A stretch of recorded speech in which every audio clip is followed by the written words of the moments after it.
Today I'm heading over to Nagasaki from Kumamoto the scenic way.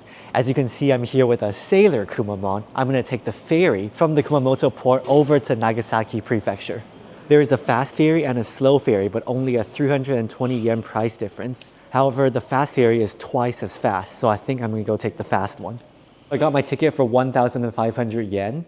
This ferry doesn't actually take me to Nagasaki City. It takes me to a small port called Shimabara, and then I have to take another train to Nagasaki. Even though this seems quite inconvenient, the views are supposed to be absolutely spectacular. And overall, the ticket price, the ferry plus the train, it's still less than a highway bus over to Nagasaki, which takes around the same time. So hopefully this slightly more inconvenient trip will be worth it. I don't think I've ever taken a ferry before in Japan, so this will be a first. It's actually quite a luxurious looking ferry. There's this lounge area with sofas. It's not the boring old boat chairs. It seems like this is also a car ferry. I saw many cars driving into the lower deck. So most of the passengers here are probably on a car or even a tour bus. That's why it seems like there were not many people lining up to go the passenger route.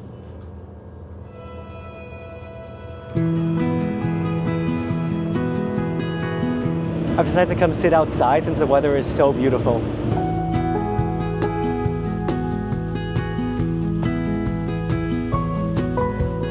It seems like feeding seagulls is a very popular activity on these ferries. The people behind me, they bought a lot of shrimp chips, and the seagulls are just gliding next to the boat trying to catch the shrimp chips. It's actually pretty cool to watch.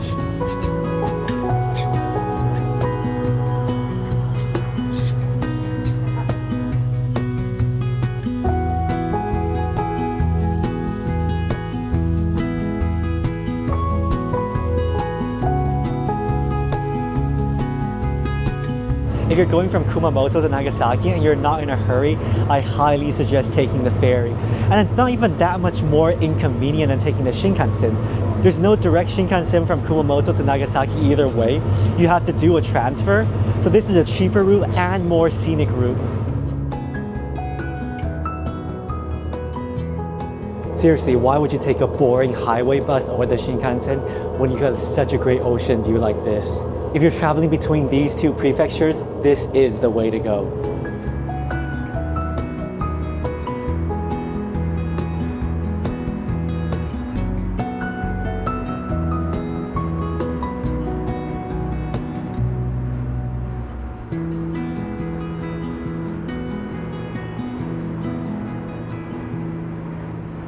Welcome to Nagasaki Prefecture. From the ferry station, you have to walk around 5 minutes to get to the train station. And then we're gonna hop on the first of 2 trains that will take me over to Nagasaki City.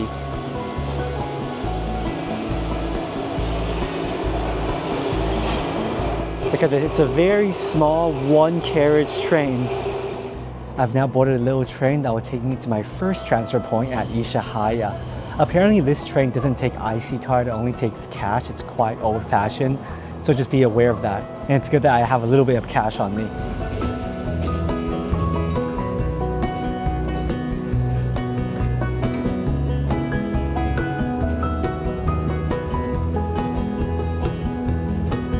This route is awesome because so much of it is next to the sea. Seriously, just look at that. And as we leave the seaside and head more inland, there are these beautiful green fields.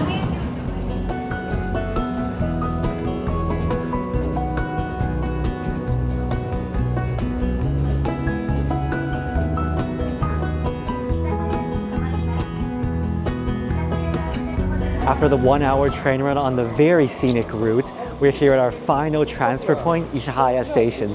From here, I'll take the Nagasaki Line JR train over to Nagasaki City. My train to Nagasaki is here.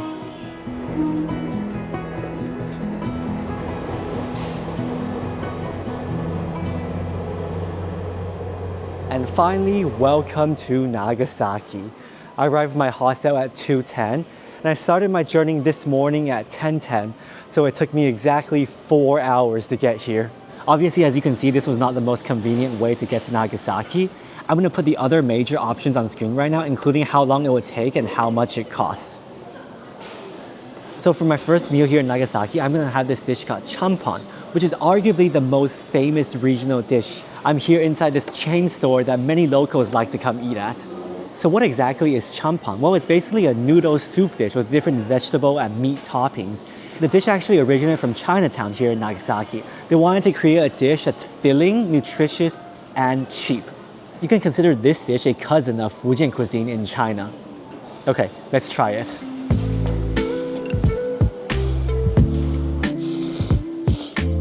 The broth is still that delicious pork bone ramen broth, and it has ramen noodles too. They cook this in one pot instead of assembling it like ramen. And the ingredients on top, it's mainly vegetable based. It's not like chashu pork. For this bowl of champon, there's some woodier mushrooms, fish cake, shrimp, pork, and cabbage as well. It's like something I would make at home, throwing ramen, noodles, vegetables, and meat into one pot and cooking it. So why is this dish called champon and not something ramen? There are actually many theories behind it, but the one I like the most is that the name champon actually comes from this Fujian term that literally means to eat. So it makes sense that champon is a hearty dish that's just supposed to fill you up. When you're here in Nagasaki, you gotta try out champon. You can try it at any Chinese restaurant here in the city. There are many chain stores as well.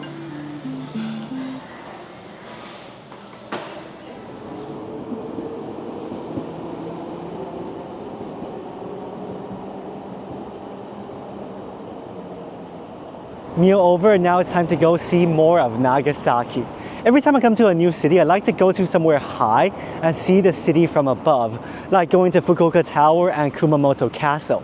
So today in Nagasaki, I'm gonna go up to Mount Inasa, which apparently has one of the best night views in all of Japan.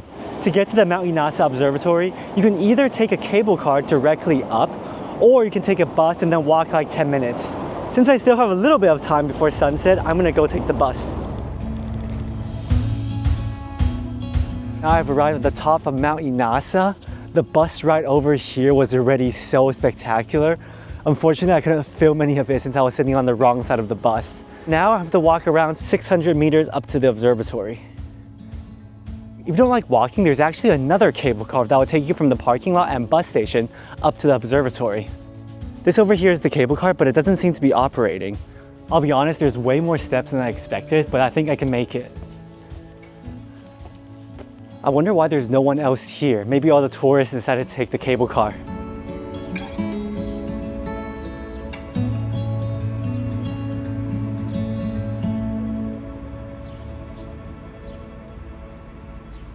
And I believe this observatory is actually free to enter as well. Ooh, the sunlight. I'm not exaggerating when I say I think this might be the best view I've ever seen in Japan.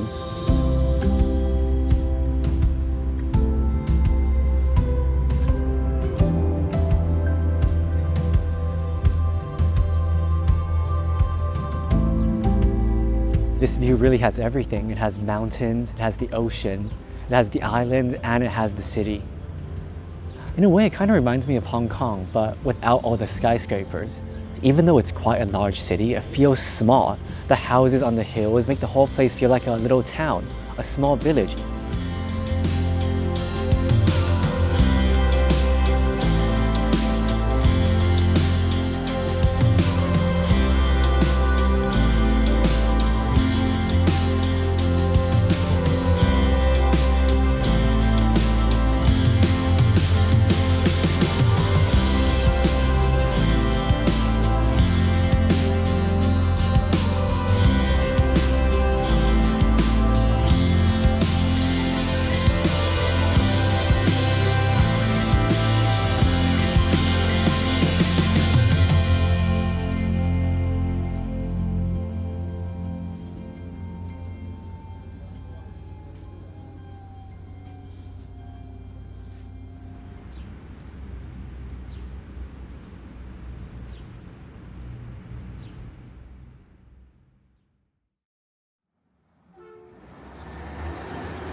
Good morning from Nagasaki. It's another beautiful clear blue day, and I'm gonna go explore the city. But while I'm here, I feel like this trip cannot really go on without first paying respect to the most important part of the city. I guess many people visit Nagasaki and Hiroshima specifically to visit these places and learn about its history. You know, if I'll be honest, history was never my strong suit. It was probably my least favorite subject back in high school. Personally, I came to Nagasaki on this trip to see what the city is today. I'm interested in the beautiful scenery, the mountain views, the very aesthetic streetcars, its delicious food. But when I walked into this park, walked in front of these monuments, I can't really describe this feeling. It's a bright sunny day, everything is really beautiful, really saturated, really colorful. But yet the feeling inside is just tense and somber. Even though today it is a symbol of peace, I can't help but feel absolutely terrified for what it must have been like.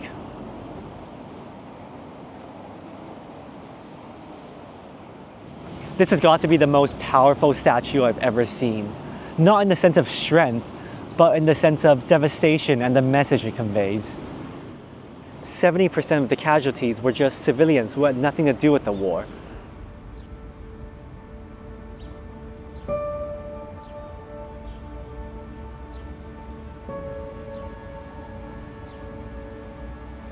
Just within the 30 minutes I spent here, there were probably hundreds of school kids visiting this monument.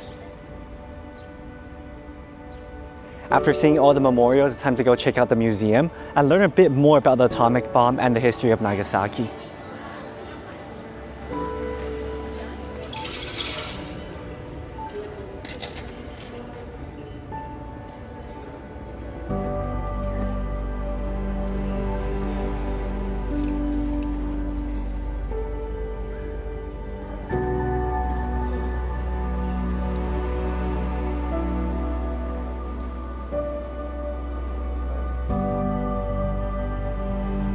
I feel like it's not necessary for me to speak too much about the history of World War II inside this vlog.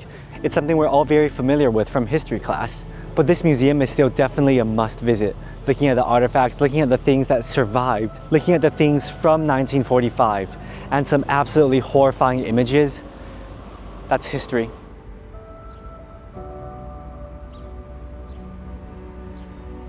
Just north of the Hypocenter is the Nagasaki Peace Park. And the fountain behind me, it sprays up water like a pair of wings. It's designed to invoke the dove of peace, and it's also shaped similarly to the Nagasaki harbor. In this park, there are also many statues and sculptures donated by other countries to Nagasaki in a hope for a better future for mankind, and for the hope that Nagasaki will forever be the last city to ever experience an atomic bombing.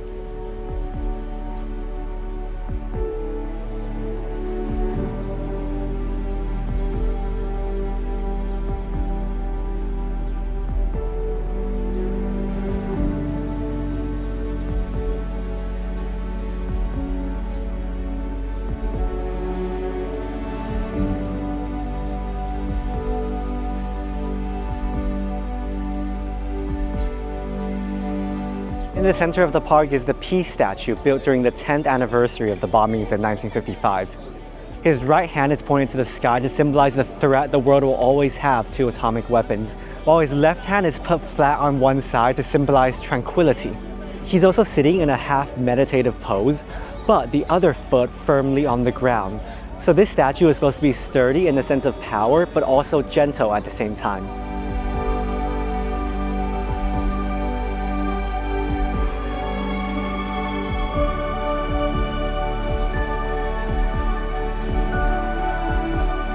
On both sides of the statue, there's also these towers made for paper cranes. Cranes are a mystical creature in Japanese mythology, but at the same time, they also represent peace. There's a belief in Japan that if you fold 1,000 paper cranes within a year, your wish can be granted. So when many of the school groups visit this monument, they would also place 1,000 paper cranes that they fold inside that tower.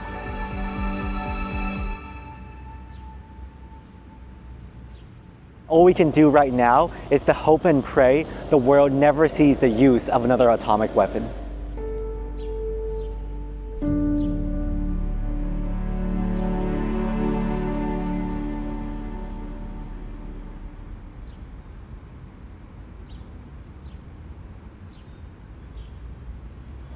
Okay, after all of that, I think it's about time to lighten the mood a bit. While this is an important part of Nagasaki's history, there is so much more this city is known for. I have arrived here at the Urakami Cathedral, but before I go see the cathedral, I'm gonna go get something to eat. For lunch today, I'm gonna have some katsu. I found this nice little shop near the museum, near the memorial, owned by an elderly couple. They specialize in katsudon and katsu udon. It looks really good. On top of the katsudon, there's also an egg, and I think it's cooked from that steam. Every piece of katsu is freshly cooked here. So when you order it, they immediately deep fry it for you. The part covered with the egg is not crispy anymore, but it's okay, it's still really delicious.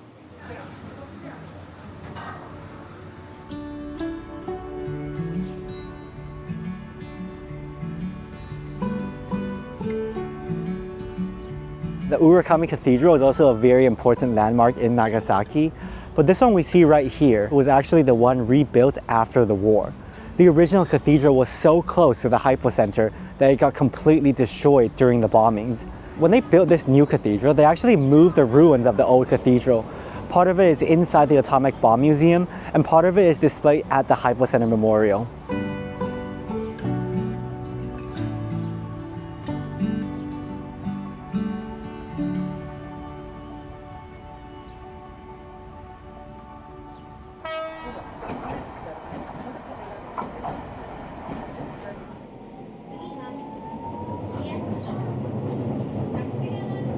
If you're taking the tram a lot like I'm doing today, you can actually buy a one-day pass, which costs 600 yen. So if you take the tram more than 4 times, you get your money's worth.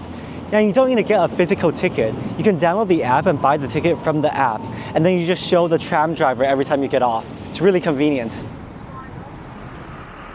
After a short tram ride, I'm heading up to my next destination of the day, the Suwa Shrine.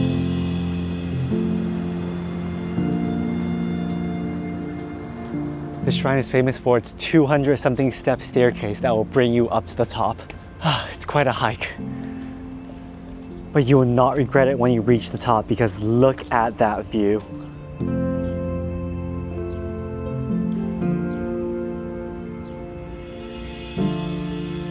This shrine was actually built in an attempt to revert people back to Shintoism and Buddhism, the more traditional Japanese religions, after Christianity was gaining huge popularity in the region. So the government back then built this shrine as a center point for people to worship and pray. But the most interesting about this shrine was that it was not destroyed during the bombings, unlike some Christian churches like the Urakami Cathedral. So after that, of course, there are many theories saying that this shrine survived because of the power of Shintoism. In reality, this shrine was actually built in a very strategic location, so the mountains and the hills were able to block off the impact from the bomb.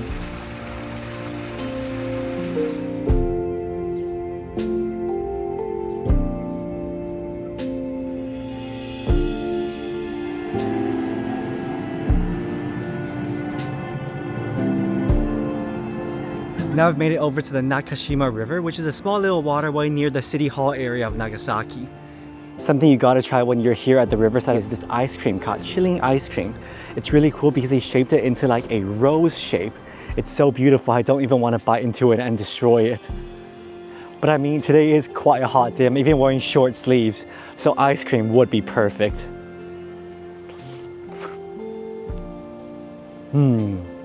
That's really nice. Texture-wise, it tastes more like a sorbet than an ice cream, but it's definitely like milk flavored.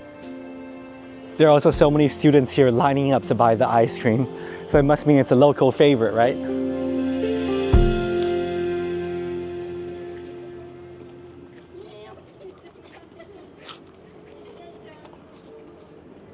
There's so many little bridges here across the river, and over there are these stepping stones where you can actually hop across. I'm gonna go see if I can go down there.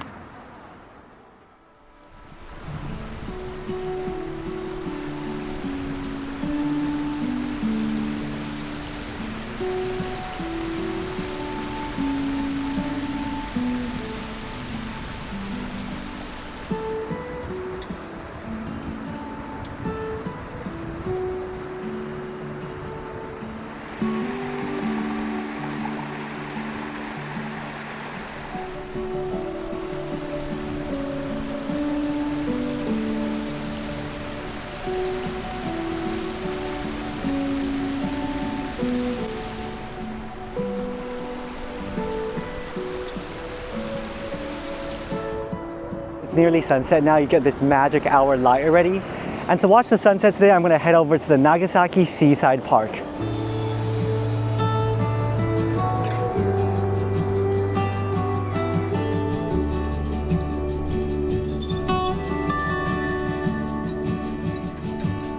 Yesterday I saw this harbor up from Mount Inasa, and I already thought this will be a great place to watch the sunset.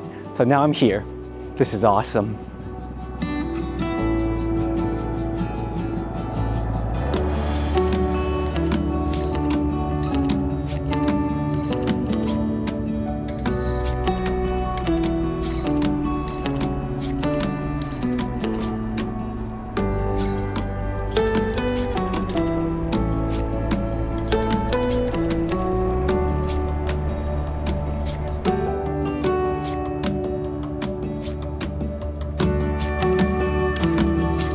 I am really loving it here in Nagasaki, even though it's only been a day and a half. It's just the layout of the city, Nagasaki Harbor, with the mountains surrounding the city on all sides. I think even though I haven't experienced all of Nagasaki yet, I like it so much, not because of what I did. I think the most important thing is how this city makes me feel. And it makes me feel calm, relaxed, and happy. It just puts me in a good mood, sitting next to the ocean, looking at the sunset, looking at a city that's a metropolis but yet doesn't feel big at all. Honestly, I'm a pretty simple traveler and it's really easy to make me satisfied. When I'm traveling, I'm not the type of person who will just hit up every single tourist spot, hit up every single famous restaurant that people recommend. I just like to take it easy. And I think Nagasaki is one of those cities that is perfect for me, perfect for my type of travel. It has the cultural and historical elements I'm interested in. But if I'm too tired of looking at all the sights, I can always come down here by the harbor, just sit here by myself. As you can probably see, my itinerary on this trip is very simple, and I spend the most time at these scenic spots rather than like a tourist site. This might not be how most people like to travel, but for me, it's perfect. I don't need anything luxurious, anything too fancy, or an itinerary that's even particularly interesting. Like I said before, the most important thing about traveling for me is how it makes me feel. And really, all I feel is peace. Not in the sense like the peace memorial I visited earlier today, but in the sense that there's nothing to worry about. In the sense that this is my life, sitting here looking at this spectacular scenery. And it makes me really, really happy.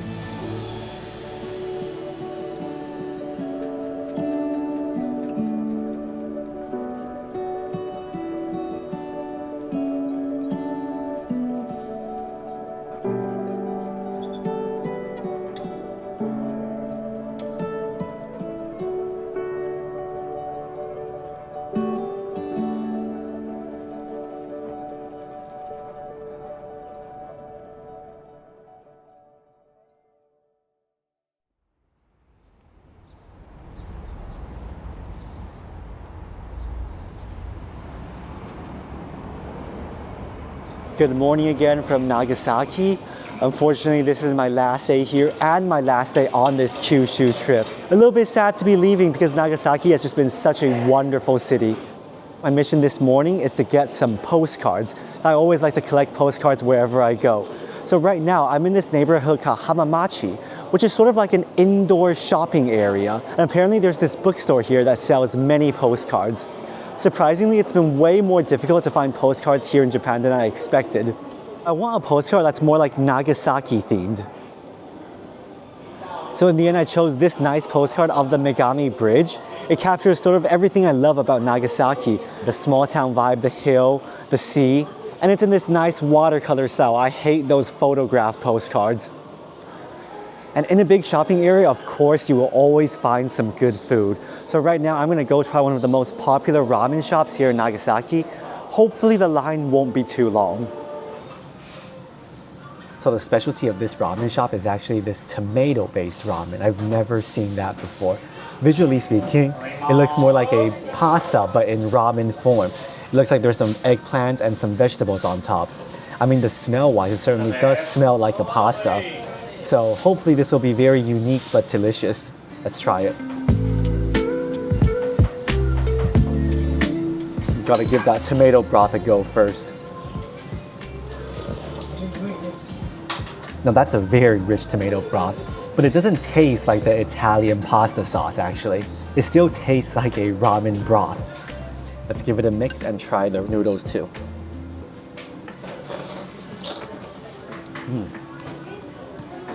The black pepper and garlic taste is really strong. You get that hint of spiciness to it because of the strong black pepper. By default, it doesn't come with any meat on top. It comes with these sauteed eggplants. That's the main topping. The eggplants are so good. They completely disintegrate in your mouth, and they're also like a sponge soaking up that delicious tomato broth. I'm not sure if this ramen is vegetarian or not. Probably not, because I do taste some pork bone flavor to it. But I would never expect a ramen without any meat toppings on top to be so good. After you're done with the noodles, of course you can just drink the remaining tomato broth. But what they suggest you to do is actually to order a small bowl of clam rice and then pour the tomato broth on the rice and enjoy it that way. So it's like you're having a second rice dish with your tomato ramen. So I guess this is now a bowl of tomato mixed rice. Let's try it. The clams give this whole spoonful some extra umami-ness on top of that already super umami tomato flavor. So yeah, highly recommend getting one of these clam rice to go with your tomato ramen.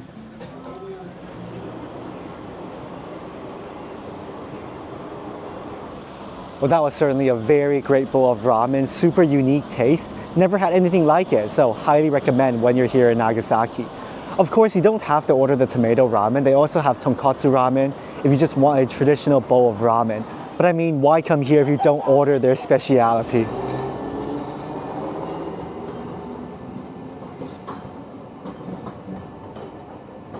After lunch, it's time for my final day of exploring the city. And there's one more super popular destination that I have not been to yet, and that's Glover Garden. So I'm hiking up to go there right now. On your way to the Glover Garden, you can also choose to visit the Urakami Cathedral, but I heard from many people it's not worth paying the 1,000 yen just to enter. So I think I'm going to skip it and head directly to the gardens.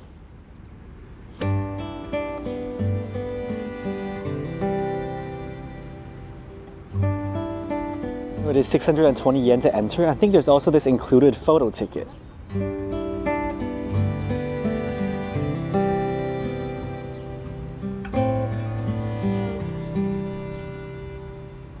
There are actually escalators going up this entire place. It's good to make it accessible.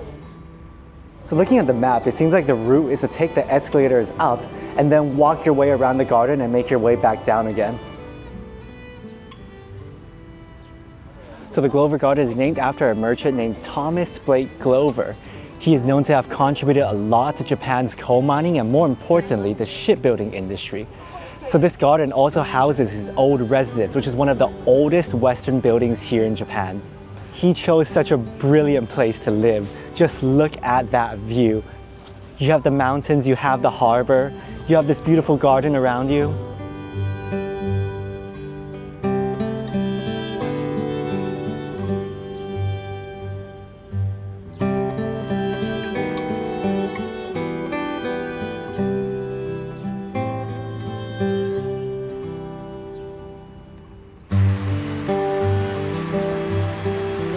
Now we're here in front of the old Glover residence. This is actually one of the oldest surviving wooden Western style buildings here in Nagasaki. But I mean, visually speaking, on the outside, it doesn't look all that Western. It definitely has some Japanese influence on it. For example, on the roof tiles. While the exterior and the overall design of this house is certainly very Japanese, once you step inside, you can feel the Western influences. The curtains, the windows, the doorways. So this house really is this perfect combination of Western and Japanese architecture.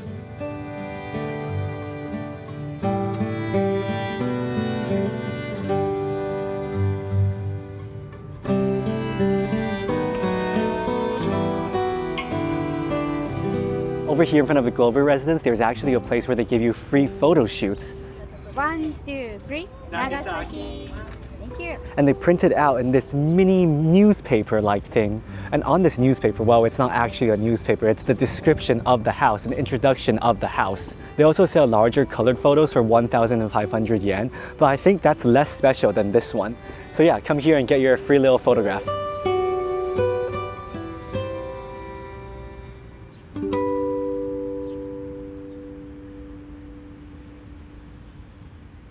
There really are so many angles here in Nagasaki that just give you a perfect view.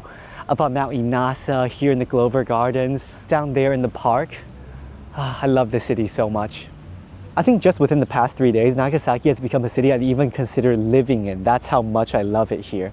But obviously living here will be completely different than visiting as a tourist. Or maybe not necessarily living in, but a place I will want to stay at for a month or two.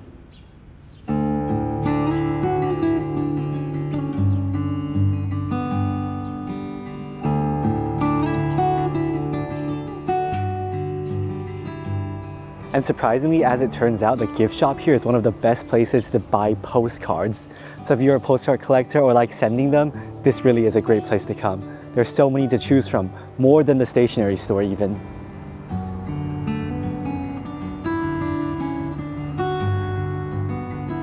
Another thing you gotta try in Nagasaki or buy as a souvenir is the castella cake.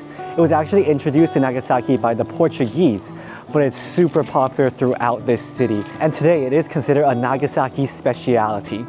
On this street leading up to the Glover Garden, literally every single store sells this cake.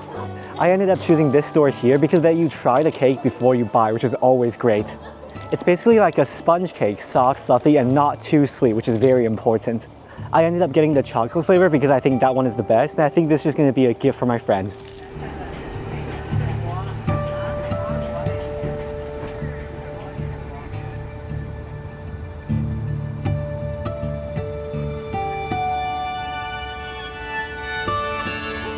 I made it down from the hill and now I'm here in Nagasaki, Chinatown.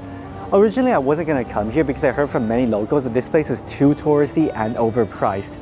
Even though many famous dishes from Nagasaki such as Champon and sour udon were invented in this area, the locals also say that it's better to eat those dishes outside of Chinatown instead.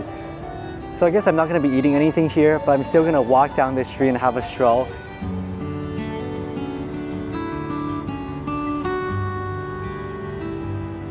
I was gonna stay on that hill until sunset, but there's still like 2 hours left, and Chinatown's not that far away. The sun is nearly setting and it's time to go head back up. The observatory I'm going to today is called the Nabekammuri Observatory, which is I guess a less popular observatory compared to Mount Inasa, but it should have a very good view.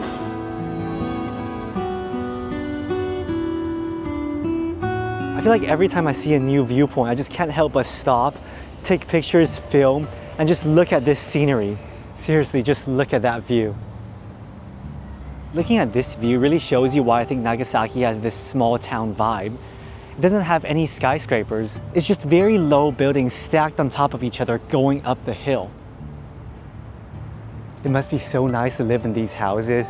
Well, I guess hiking the mountain every day might be kind of tiring and annoying, but that view though.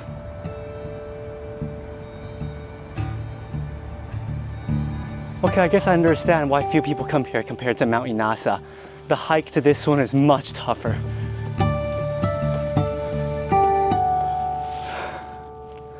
I made it.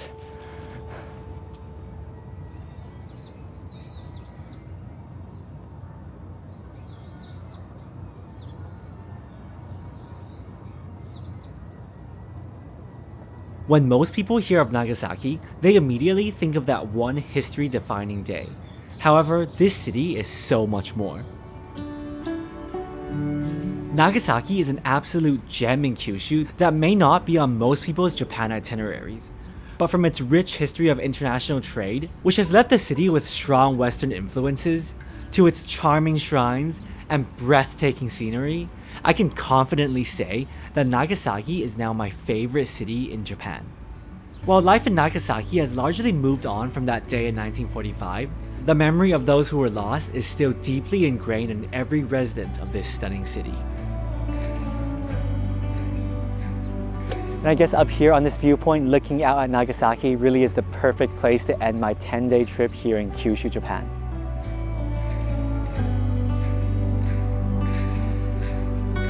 So I think to end this video, I'll leave you guys with these beautiful scenes of Nagasaki.